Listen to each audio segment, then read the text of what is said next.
ઓખામાં ગણેશ મહોત્સવની ભવ્ય ઉજવણી ચાલી રહી છે। સમગ્ર ઓખા ગણેશ ભક્તિમાં લીન બન્યું છે અને તમામ ગણેશ પંડાલ ગણપતિ બાપ્પા મોરિયાના નારાથી ગુંજી ઉઠ્યા છે।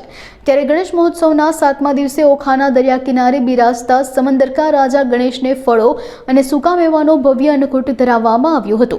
તેમજ સાધુ સમાજના અગ્રણી કાંડેલા પરિવારના યજમાન પદે સમૂહ આરતીનું આયોજન પણ કરાયું હતું, જેમાં મોટી સંખ્યામાં ભક્તો જોડાયા હતા।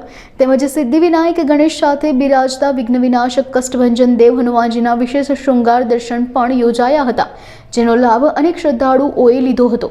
આ દિવ્ય માહોલમાં દેવભૂમિ દ્વારકાના યુવા ઉદ્યોગપતિ મનોજભાઈ મોરી પરિવાર પણ ગણેશ આરતીમાં જોડાયા હતા અને સમગ્ર વાતાવરણ ભક્તિમય બની ગયું હતું। एकदंताय विद्महे वक्रतुंडाय धीमहि तन्नो दंती प्रचोदयात्।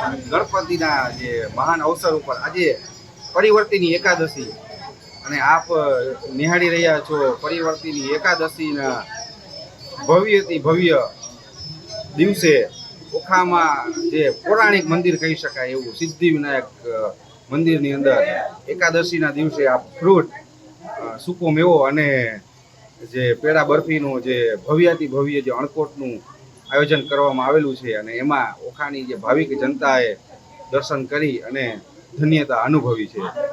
જય ગણેશ।